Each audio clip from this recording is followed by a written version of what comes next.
Balik po tayo sa Pilipinas. Iniimbestigahan na po ang mga insidente ng umano'y laglag bala sa NAIA kung saan may siksik umano ng bala sa bagahe para makapangikil sa mga biyahero. Ang modus na ito tinutukan ni Susan Enrique.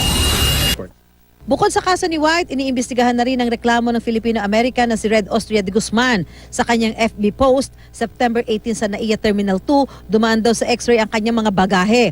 Pero paglabas daw ng mga gamit niya, tinawag siya ng NAIA staff at binulungan kung may dala siyang anting-anting o agimat. Kaya inulit ang pag-x-ray sa kanyang mga bagahe pero may isang babaeng nagsabing may kakaiba sa kanyang dala. Pinasok daw ng isang lalaking staff ang kamay nito sa bulsa ng bagahe niya habang nakatalikod sa kanya. Pagharap nito, nakasara ang kamay at patago na binuksan ng kamay. Maya-maya, may hawak na raw itong 2 bala ng baril. Hiningi raw ng mga ito ang kanyang passport at green card. Nagbanta pa raw ang mga ito na ilalagay sa kanyang record ang insidente. Ilang ulit daw niyang itinangging hindi kanya ang mga bala. Bumulong daw ang isang porter sa kanya at sinabing magbigay na lang ng 500 pesos para tapos na ang usapan. Kaya sa pangalawang body check, inabot daw niya ang 500 pesos dito, bukod sa 200 pesos na ibinigay naman niya sa porter. Isang baggage inspector at isang x-ray operator ang inilagay na sa preventive suspension.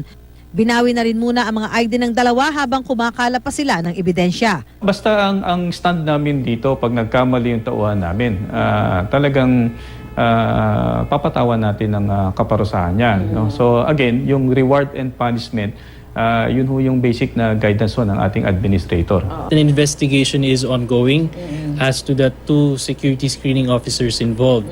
Yung isa doon was a baggage inspector, the other one was an x-ray operator. Susan Enriquez, Nakatutok, 24 Oras.